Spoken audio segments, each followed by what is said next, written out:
palabra de Dios.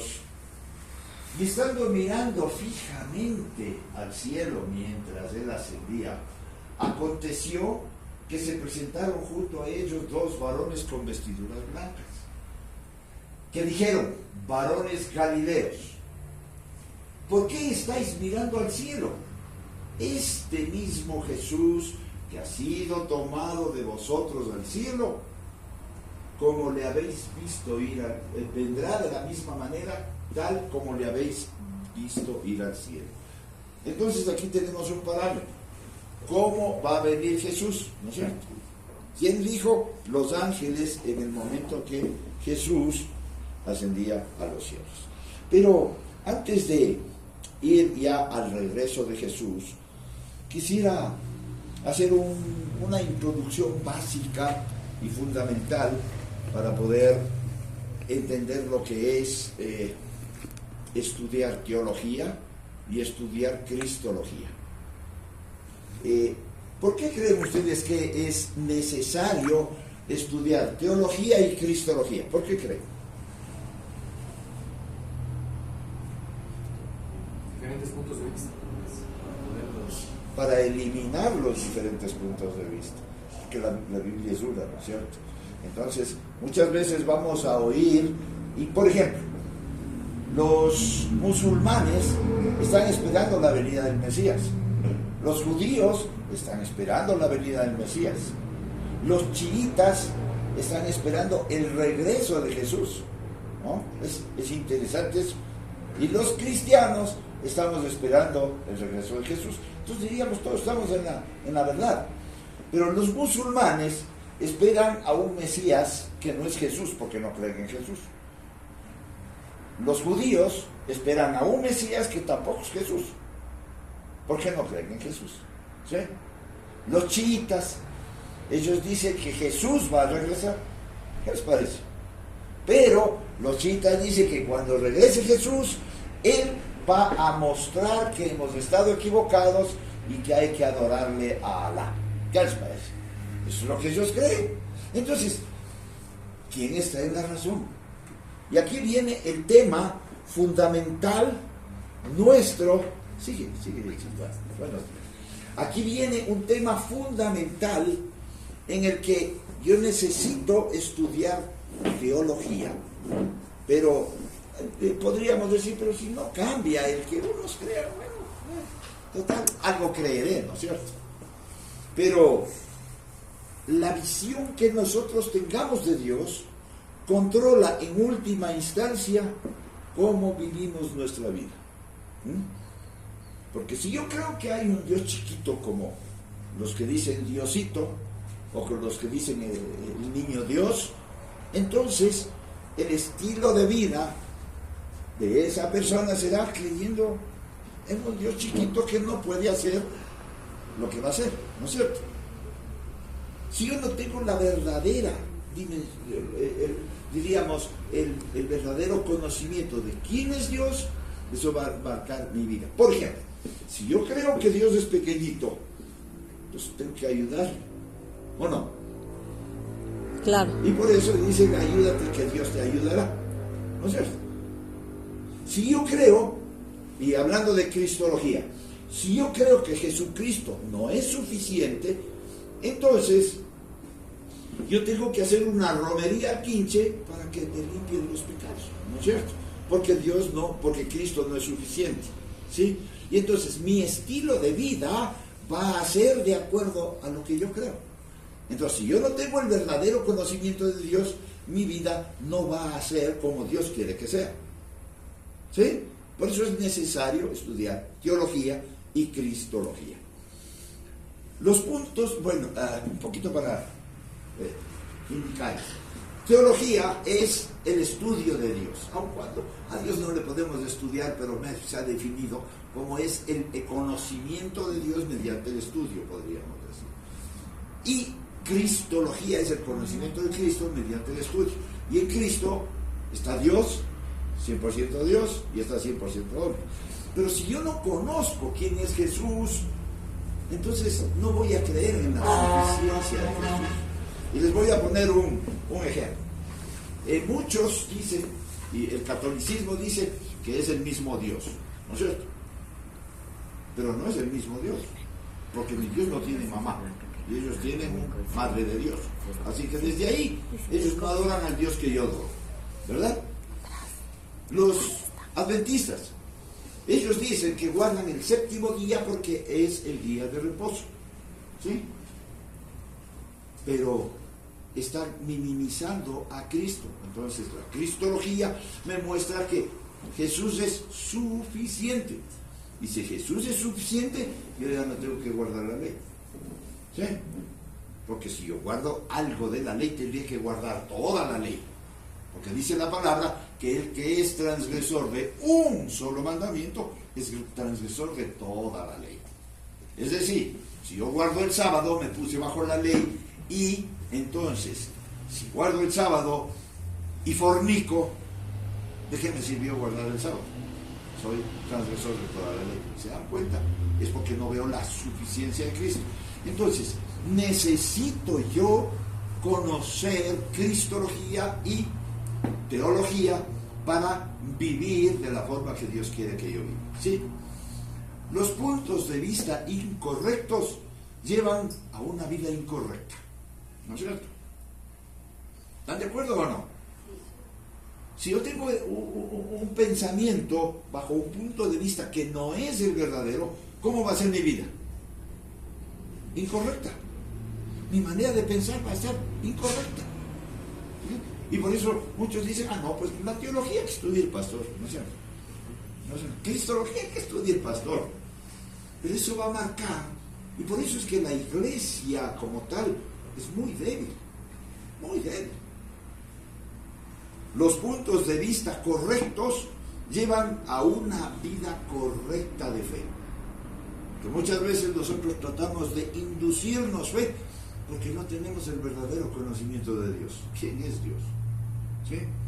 Y aquí muchos dicen que no, que los dones ya no hay ahora, que Dios ahora ya no sana, que Dios ahora, ya, es terrible, ¿no es cierto? Los dones no están en ejecución porque el ser humano ha destrozado el don, ha hecho mal uso del don, ¿no? Y por eso hay personas que dicen, mira, el miércoles vamos a tener una reunión de sanidad, traigan a los enfermos, ¿eh? Porque han mal usado los dones. Alguna vez oraron por alguien, se sanó, entonces, como entre comillas, tengo ese don, entonces ahora sí, vean, traigan a los demás. Oiga, ¿qué pasó? ¿No? Ese es un problema, y Dios no es que ha cambiado.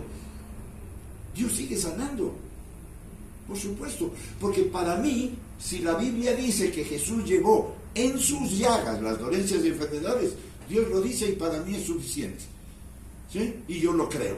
Ahora, que el desarrollo del don no esté en ejecución, y si no, ¿dónde estaban los curanderos? Escondidos en la pandemia. Era de que estén afuera, en los hospitales, sanando, ¿no es cierto? Tenían el don, ¿verdad? Y digo curanderos porque no era de Dios. Por eso también se escondieron. Yo no veo a Elías, a Jeremías, ni al mismo Señor Jesucristo escondiéndose cuando hay un problema. ¿Sí? Muy bien. Entonces, la vida de fe correcta va a venir porque yo tengo el punto de vista correcto. Dios es tanto trascendente como inmanente. ¿Y qué son esos términos? Diríamos, ¿no? ¿Qué es ser trascendente? A ver, ¿quién me dice qué es ser trascendente? Dios es trascendente. ¿Qué es ser trascendente? A veces oímos esas palabras y decimos, ¿no? Y no nos damos el tiempito de investigar. La trascendencia de Dios es que es un Dios grande, ¿sí?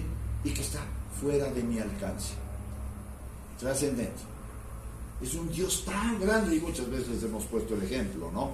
Que la ciencia dice que el Sol, comparado con la Tierra, es como comparar un balón de baloncesto con la cabeza de un alfiler, ¿sí? Y la estrella Andrómeda es de 64, la estrella Antares, perdón, Andrómeda es un sistema, la estrella Antares es 64 millones de pelotas de baloncesto, comparado con una cabeza de un alfiler. ¿Sí?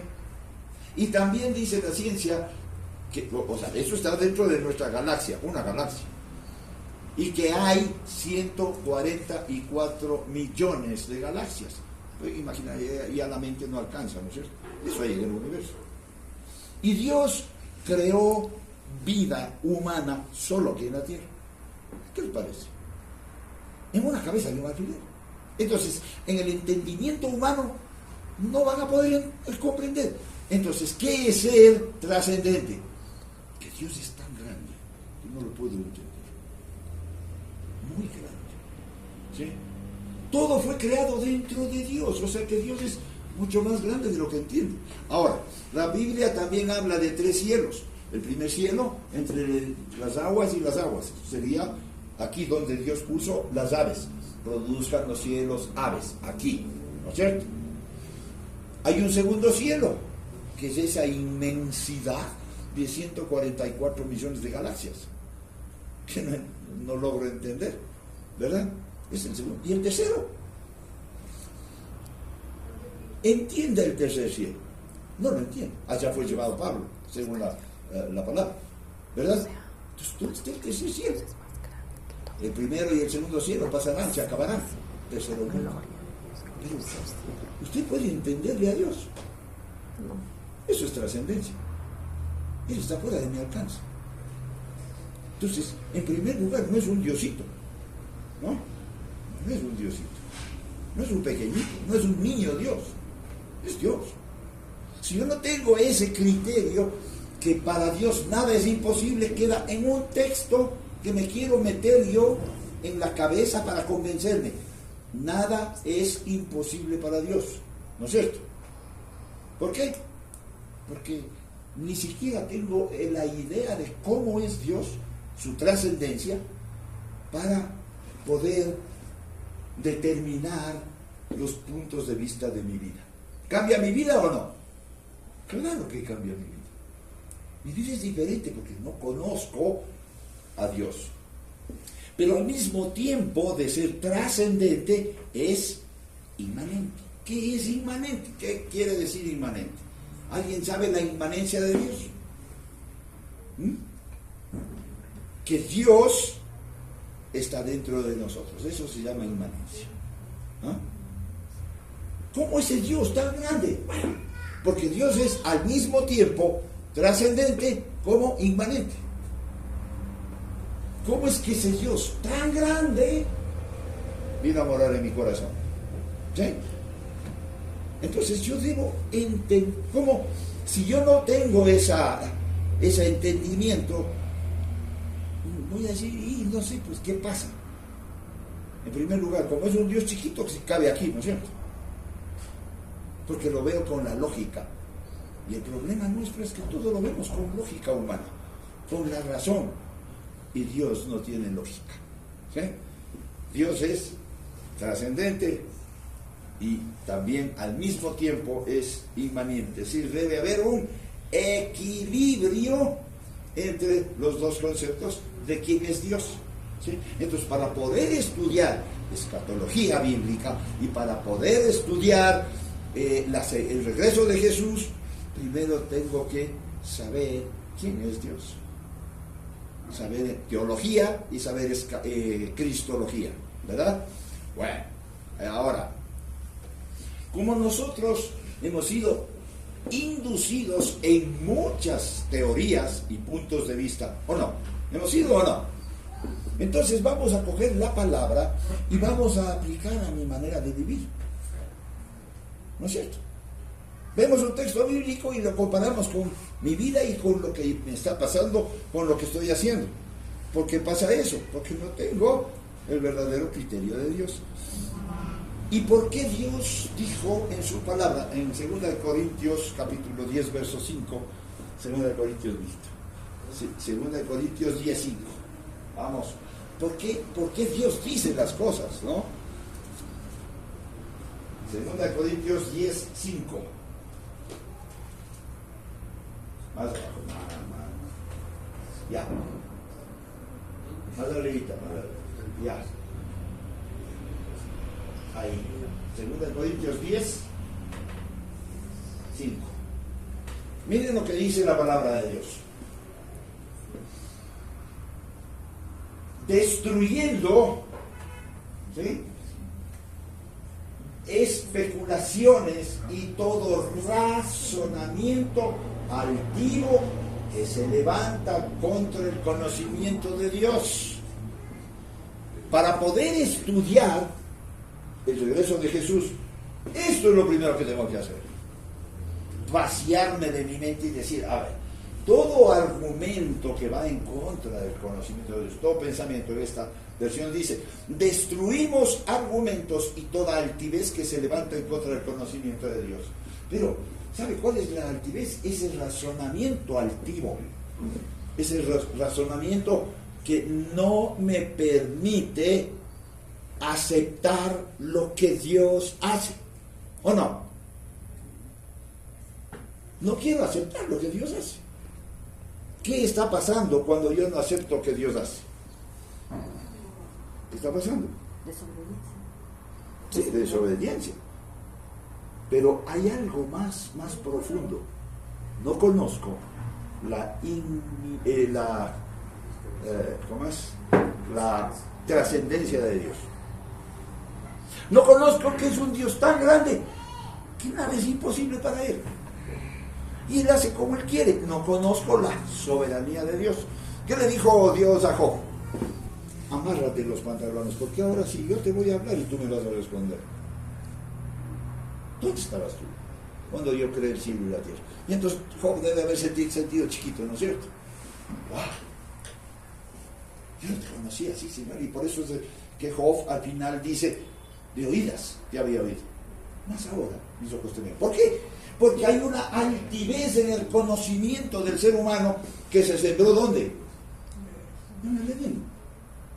Conocerás el bien y el mal, le dijo el diablo. Si comes o si desobedeces a Dios, vas a tener ¿qué? Conocimiento. Ya no necesitas de Dios. Y ahí vino la altivez del ser humano. Pero eso hay que destruirlo. Este mundo, la ciencia, trae altivez. Háblele a un médico y dígale del Señor. Él está viendo todos los días algo que no puede explicar con su boca, con su mente, con sus pensamientos, con su razonamiento. Es cómo funciona el ser humano. Ve todos los días, un ginecólogo ve cómo nace un niño, pero no puede ver la gloria de Dios. Y hablarle a un médico del Señor, no lo cree. ¿Por qué? Por la altivez del pensamiento. Esa altivez del pensamiento hace que nosotros, cuando estamos bien, hablemos de la gloria del Señor, y cuando estamos mal, ¿qué decimos?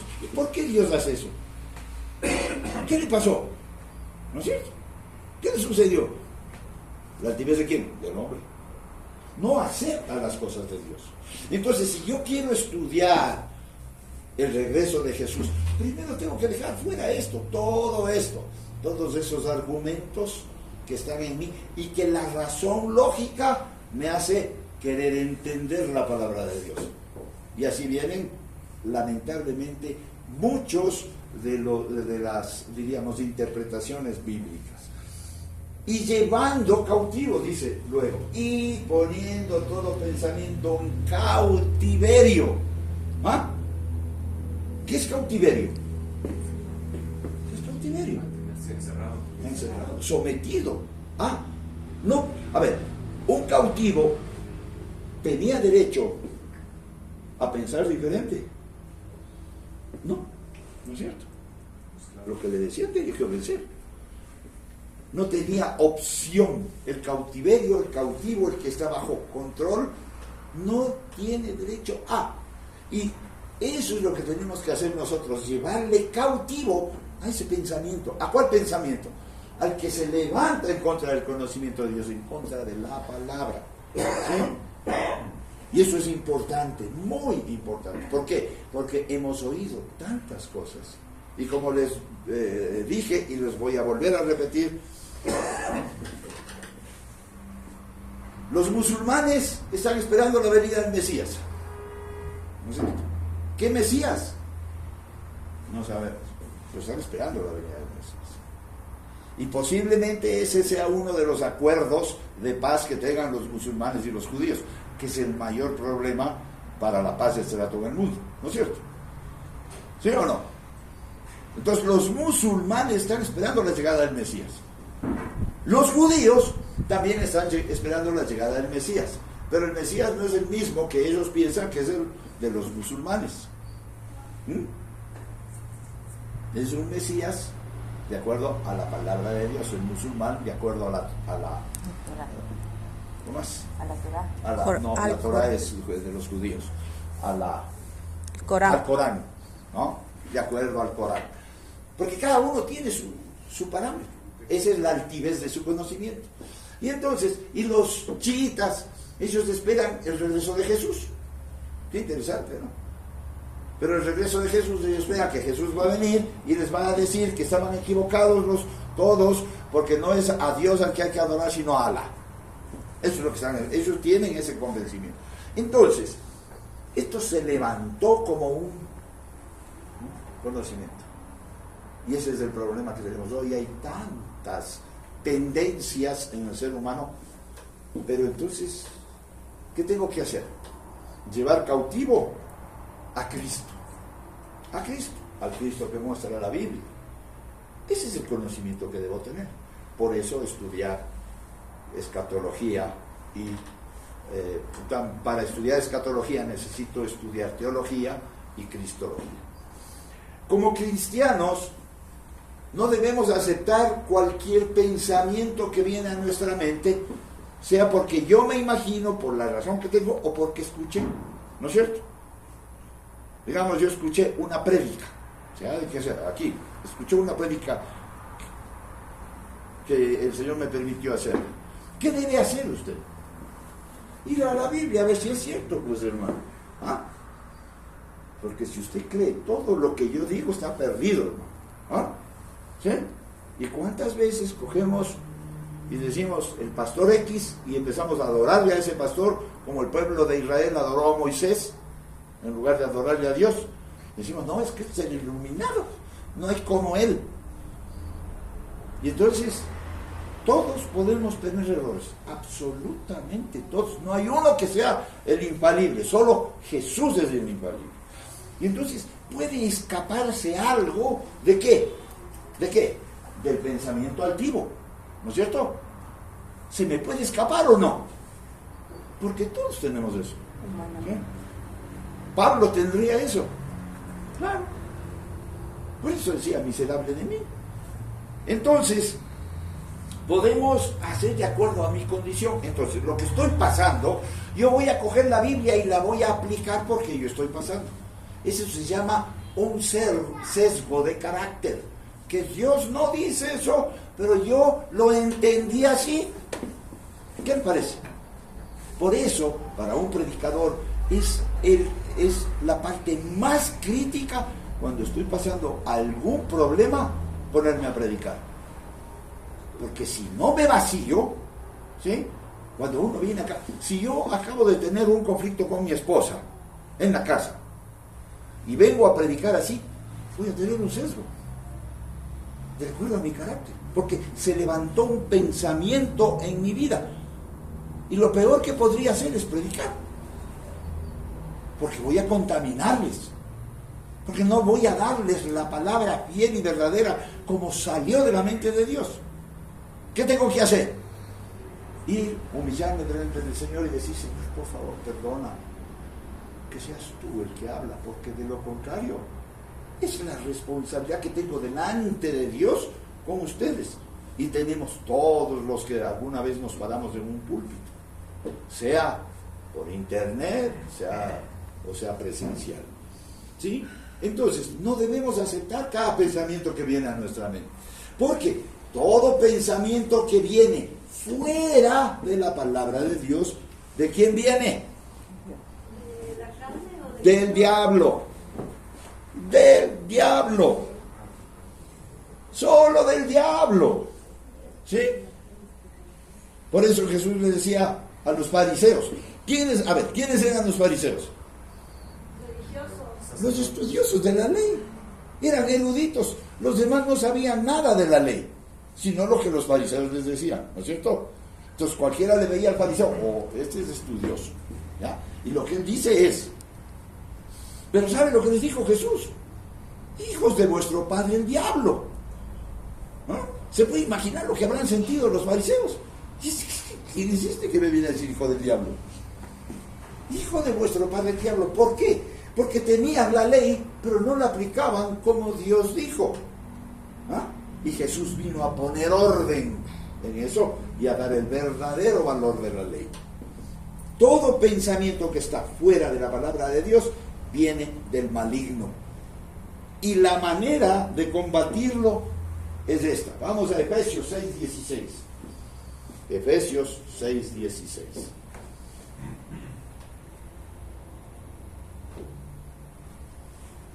Habla de la armadura de Dios, ¿no? Que debemos ponernos la armadura de Dios. Dice, en todo, tomando el escudo de la fe, con que podáis apagar todos los dardos de fuegos encendidos del maligno. ¿Qué le parece? Hay dardos de fuego del maligno. Y siempre van a estar ahí. Esos que por ejemplo, no sé si a ustedes les ha pasado, pero a mí sí me pasaba. Por ejemplo, yo estaba a veces molesto por algo. En mis primeros años de cristianismo. Estaba molesto por algo. Y el predicador estaba compartiendo la palabra y dije, este está contra mí.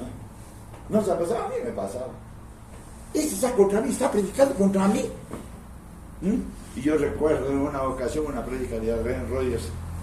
Él decía que le dijeron, no, pastor, usted ahora predicó contra mí. Y él le dijo, a ver, yo cogí una escopeta y la puse señalando al hueco. Y yo disparé ahí. ¿Qué culpa tengo si usted está metido en el hueco? ¿Sí? Y eso es una realidad. Nadie puede predicar dirigido a alguien. No, hermanos, no.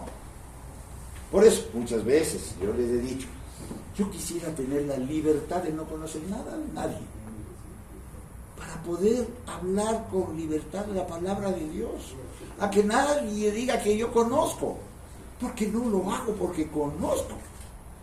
¿Sí? No lo hago. Recuerdo en una ocasión en el cuerpo de pastores de aquí, estaban pastores, ¿no? Yo estaba compartiendo la palabra, y unos pastores se acercaron y dijeron, oye, estás predicando contra nosotros. Les digo, ¿cómo? Estoy predicando la palabra, hermano. Porque yo hablaba de que no se pierde la salvación y los pentecostales creen que sí se pierde. Entonces dijeron que yo estaba predicando contra ellos y me dijeron, ¿ya quieres hacerle bautista al cuerpo de pastores? Digo, no, estoy predicando la Biblia, hermano. La Biblia dice eso. Y si ustedes pues se sienten ofendidos, hermano, disculpe, póngase con Dios. O sea, yo no escribí la palabra.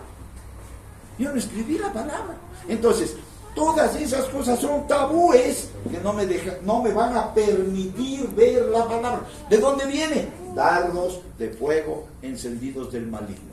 Por eso me voy a resentir y no voy a aceptar lo que Dios me está diciendo. ¿Sí? Todo lo que se levanta en contra del conocimiento de Dios es su palabra. Y todo eso viene del maligno. Y eso vemos como el diablo astutamente le dijo ¿a quién? A Adán. La serpiente era más astuta, era más astuto de todos los animales del campo que había hecho el Señor Dios.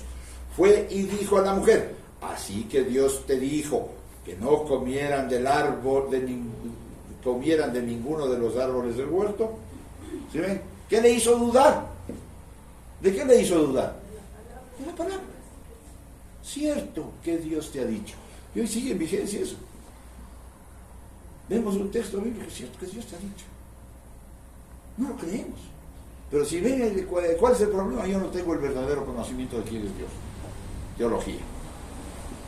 En Hebreos 11, del 13 al 16, nos habla la palabra de algo que es tremendo, pero no voy a hablar de todos los versículos, sino quiero el 13 no, Hebreos 11, 13. Dice, todos estos murieron en fe sin haber recibido las promesas, pero habiéndolas visto y aceptado con gusto desde lejos, confesando que eran extranjeros y peregrinos sobre la tierra. Y aquí viene un problema. A ver, una promesa de Dios tiene que cumplirse. ¿Sí? ¿Y cómo es que aquí dice que todos murieron sin que se cumplan las promesas? ¿Ah? ¡Wow! ¿Y ahora qué hago? Porque digo, no, tú prometiste, y ahora, porque prometiste, y yo quiero ir a decirle al Señor lo que tiene que hacer. Prometiste, así que cumples. ¿Cumples o cumples? ¿No es cierto? Y me topo con un texto así, y vuelvo a repetir el versículo 11. Todos estos murieron en fe sin haber recibido las promesas. ¿Dice o no dice? A ver, vean. Todos murieron en fe sin haber recibido las promesas. ¿Y ahora qué hago con eso? ¿Qué hago con eso? Porque claro, los versículos del 3 al 10 dice, por la fe creemos que Dios hizo lo que no, de lo que no se veía, lo que se ve. Y algunos han dicho que por la fe Dios hizo de la nada todo lo que existe. ¿Dónde está eso? No hay, ¿no es cierto? De la nada hizo. Si yo no tengo clara la trascendencia de Dios, entonces sí voy a creer que hizo de la nada. Porque Dios estaba aquí y acá todo lo demás era nada. ¿No es cierto? ¿Ah? ¿Qué es trascendencia? Es lo que está fuera de mi alcance. Pero ¿sabe qué? Él ocupa todo. ¿Verdad? No hay un lugar que sea nada. Él es todo. Entonces, si yo no tengo claro eso, que Él es todo, no voy a entender que no hizo de la nada, sino de su esencia hizo. ¿Por qué? Porque el texto dice en el versículo 3 que de lo que no se veía hizo Dios. No dice de la nada. Lo que no se veía era de Dios. De Dios hizo lo que se ve. Eso se llama trascendencia. ¿Verdad? Entonces, ahí voy a entender por la fe. Y dice, por la fe Abraham, siendo ya viejo, recibió la promesa de su hijo. ¿Dice o no dice? ¿Sí? Ahí dice por la fe. Y ahora dice que por la fe, todos murieron en fe. No es que perdieron la fe, sin haber recibido las promesas. ¿Qué quiere decir, Señor? ¿Qué estás diciendo?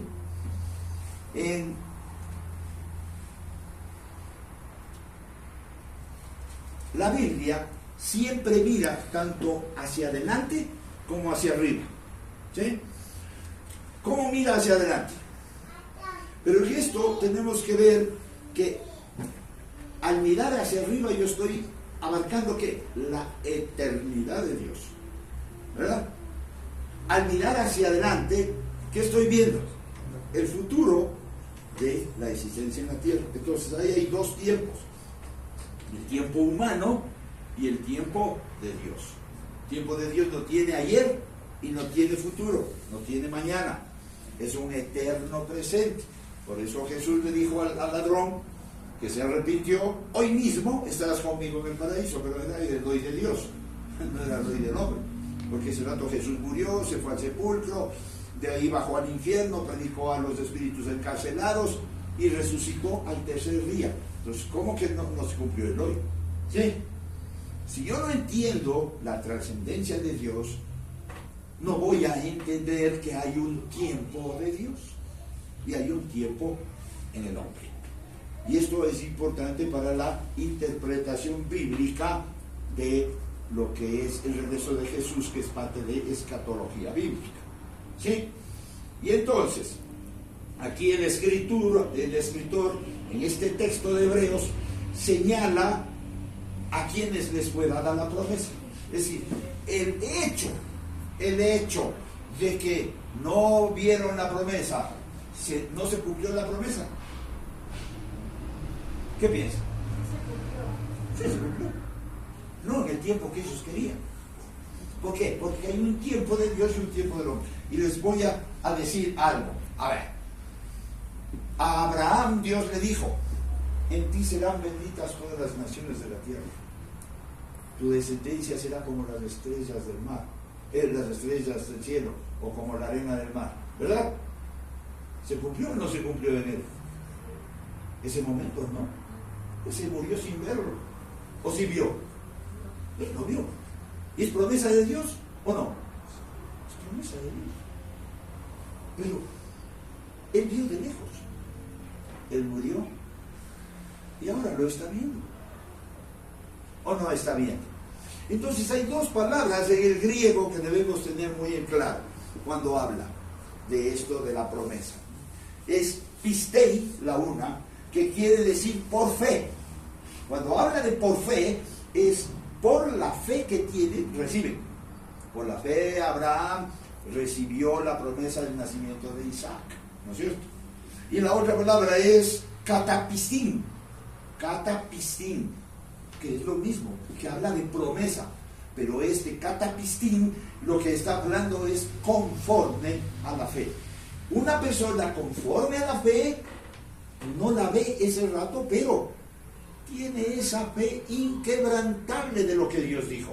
Si Dios dijo es así, y yo lo creo, ¿sí? No tiene que suceder para. Por ejemplo, necesitamos nosotros que nos digan, o irnos a Afganistán, a los montes Ararat, en donde está el arca de Noé, para creer que hay diluvio. ¿Necesito eso? No necesito. Por fe yo le creo a Dios que hubo diluvio. No porque me demuestren, ¿no es cierto? Si Dios en su promesa me dice algo, yo lo voy a creer. Y hay parte que tiene que ver con la historia, con el tiempo aquí. Por ejemplo, una promesa de vida, dice aquí, pues, yo lo voy a creer porque Dios dijo, y se va a cumplir. Pero cuando Dios habla de otro tipo de promesas, por ejemplo, en generaciones, como le habló a Abraham, él no lo vio, pero murió creyendo lo que Dios dijo, la bendición generacional de él. ¿Sí? En el cielo, ¿se cumplió o no? Se cumplió, la palabra de Dios se cumplió en el cielo. En la tierra transcurre un tiempo para que se cumpla. En el tiempo de Dios, Él creó al ser humano y Él regresa y un día pasará en el cielo y la tierra y habrá una condenación para los ángeles y demonios, ángeles caídos y todo ser humano que se acoge a eso. ¿Verdad? ¿Qué tiempo pasó en el cielo? ¿Qué tiempo pasó? Tan rápido, ¿no? ¿Qué tiempo pasó en la tierra? 7.000 años. Y hoy los científicos dicen que hay 400 millones, 300 millones de años. Bueno, perdidos los pobres. ¿Sí? ¿De dónde sacarán eso? Yo creo lo que la Biblia dice. Entonces algunos dicen, no, pero es que, y tratan de verle la razón ahí, ¿no? Hay la razón humana, pero un Dios tan grande, no, sí debe haber existencia de la tierra. No, Dios creó la tierra. ¿En qué día? ¿En qué día creó? ¿En qué día creó? Sexto. El primero. Lo equipó luego. Pero Dios creó el primero. Y dice día. Y desde ahí a ahora, ¿cuánto ha pasado? 6.000 años. De lo que habla la Biblia. ¿Por qué te quiero aumentarle? Ah, no, es que con la prueba del carbono de no sé qué y que yo sé. Hermano, ¿a quién le va a creer? ¿Al carbono 14 o le va a creer a la Biblia? Ahí está el problema de ¿qué? La trascendencia y la inmanencia. ¿Sí? ¿Quién es Dios para usted? Y sabe una cosa, este es un privilegio solo de los convertidos, de los que han nacido de nuevo. ¿Por qué? Porque al incrédulo le estorba. ¿Sí se acuerda lo que dijo Dios a través de los apóstoles? Porque la predicación del Evangelio es locura. ¿A quiénes? ¿A quiénes? A los que se pierden. No lo van a entender. Porque es locura. Más, poder de Dios y salvación y vida eterna para quiénes. ¿Sí? Para los que se salvan. Y ese debe ser el asunto. Yo debo decir, a ver, Dios, tú ahora me vas a mover el piso. Pero ¿dónde está mi fe? ¿Te creo o no a ti? ¿Creo lo que tú has dicho o no lo creo? Eso es fe, ¿no es cierto? El cumplimiento es de Dios. Y depende cómo Dios lo diga, pistei o katapizan. ¿Sí? Muy bien.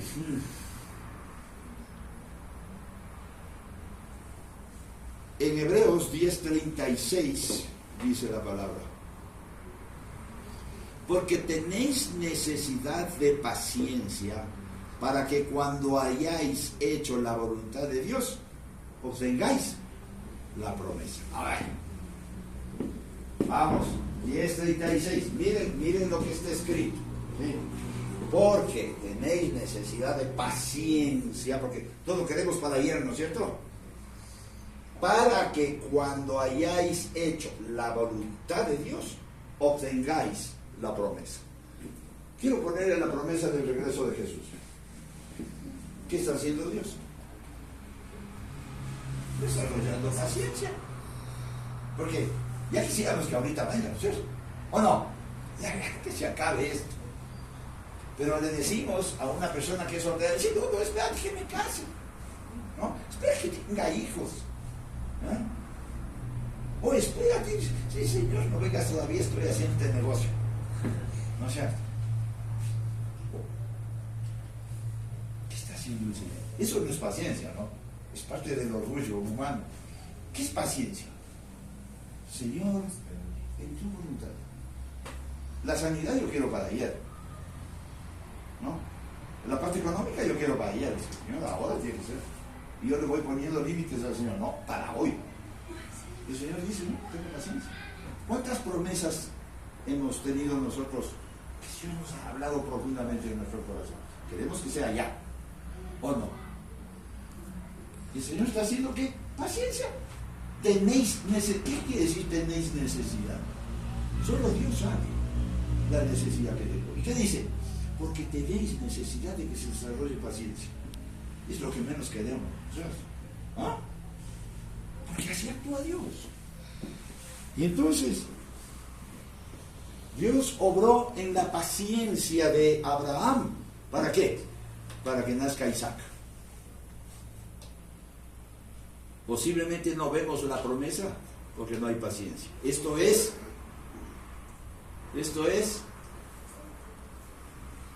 ¿qué término griego? Pistei, ¿no? Es el cumplimiento de la palabra por fe, desarrollando paciencia. El katapizán es en fe. Todo cristiano va a morir en fe. Todo cristiano va a morir. Muchas cosas no vamos a ver, ¿verdad? Un compañero, un ex compañero del colegio, todos los días escribía, mandaba mensajes en el grupo y todo. Era pero tremendo. Un día, recién la semana pasada, el día lunes, a las 9 de la noche mandó un mensaje. El día martes manda un mensaje a la hija y dice, mi papá murió. ¿Ah? Y todos asombrados, ¿qué pasó? Estaba muy bien, perfectamente bien. Murió. Tuvo un ataque al miocardio y no hubo nada que hacer. Nada que hacer. Así es la vida del ser humano. Aquí estamos, no sabemos qué va a pasar. Un hombre que gozaba de salud, delgado, ni para decir, y tenía un gordito que tenía colesterol. No, hermano, vea. Para Dios no hay gordo, flaco, alto, pequeño, blanco, negro. No hay. O sea, que llega. No hay joven, no hay adulto. No hay hombre, no hay mujer. El rato que llega, llega. Entonces, la promesa de un hijo a Isaac fue por fe. Y estaba desarrollando paciencia el Señor. ¿Sí? Pero la posición de la iglesia, de la visión, es mirándolo de lejos. Porque no vemos los cumplimientos del Señor, pero miramos de lejos toda la escatología bíblica, ¿verdad? Por ejemplo, Israel está en guerra. Nosotros sabemos que está en guerra, pero no lo vivimos, hermano. ¿O no? Aquí solamente los chuzas están en guerra, ¿verdad? Pero ellos son los que lo están viviendo. Ellos son los que están temblando cuando suena una alarma. Eso es acá, frescos. A lo mejor un terremoto por ahí que también se sacude acá, hijo, ¿no? Pero no, ellos todos los días están viviendo eso. Entonces, nuestra visión es de lejos del cumplimiento. Eso es cumplimiento bíblico. Eso es algo que va mostrando lo que está pasando de lo que Dios anunció que iba a pasar. Pero nosotros no. Y también decía nación contra nación. Y también dentro de una nación se levanta un conflicto. Y si no, Venezuela. Vean a Venezuela. Ecuador hace un tiempo. Ahora, bueno, tenemos el narcotráfico, pero no vivimos la opresión de Venezuela, gracias a Dios. Venezuela que miren cómo están ellos, es un horror. Cualquiera diría gracias Señor porque vivo en el Ecuador. ¿Y cuántos que viven en el Ecuador dicen no, yo quiero irme a vivir en otro país? Solo pongamos Canadá. Canadá es muy apetecido por mucha gente, ¿no es cierto? ¿Sí o no? ¿Sabe lo que están viviendo en Canadá? Ya no tienen los padres autoridad sobre los hijos. Si escuchan de un niño que dice que sus padres le dijeron no al homosexualismo, le quitan la patria potestad al papá. Eso viven allá, ¿no? Eso viven allá. Aquí no, aquí, vean, gracias a Dios, yo a mis hijos, a mis nietos puedo decirles claramente y ellos pueden ir a la escuela y oponerse. ¿O no? Y a nosotros no nos quitan la patria potestad. Eso viven allá. Sí, mucho dinero, gloria a Dios, qué lindo. Y son esclavos de un sistema. Pero eso no lo ven. ¿Por qué no lo ven? Porque solo quieren dinero. Porque el dinero es el que marca la situación de una persona. ¿Sí? Y así vemos España, Australia, porque nos llama la atención algo que acá no tenemos. Y lo que acá tenemos no sirve, no vale.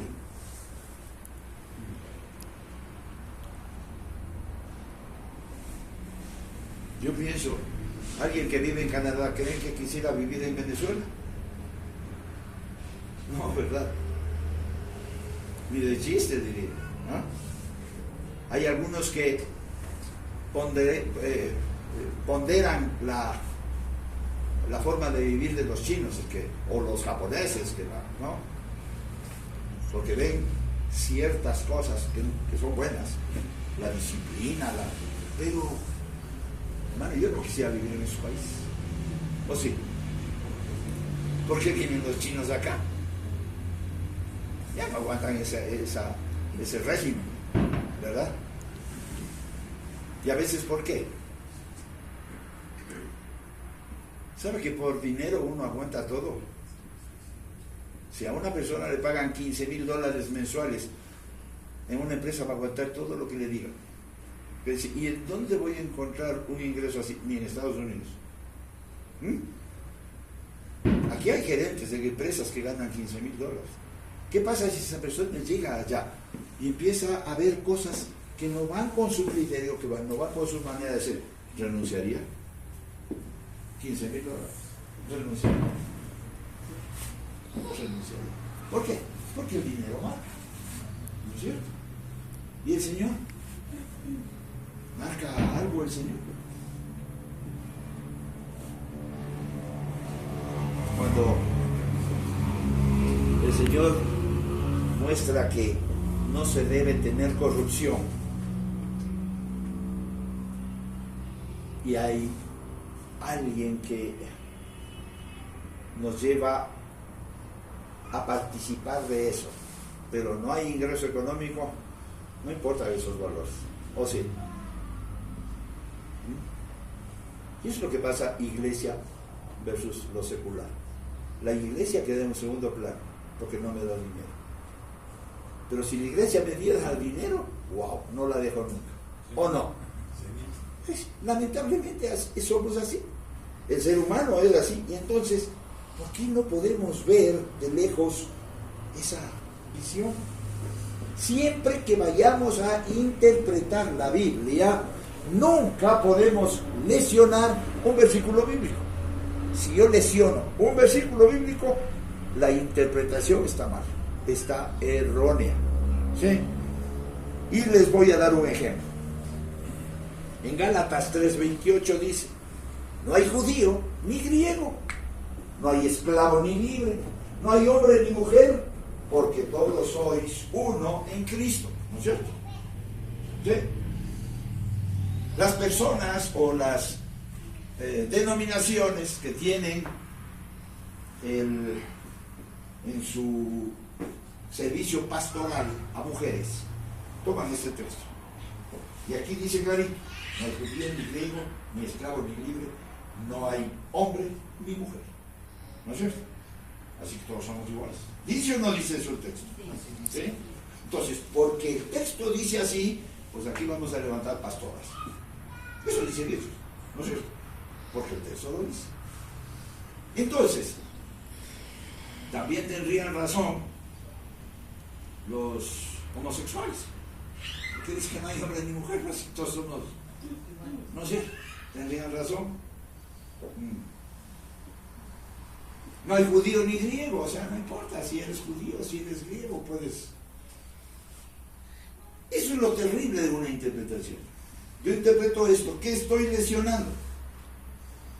Primera de Timoteo 2, 12 al 15. Primera de Timoteo 12 al 15. 2, 12 al 15.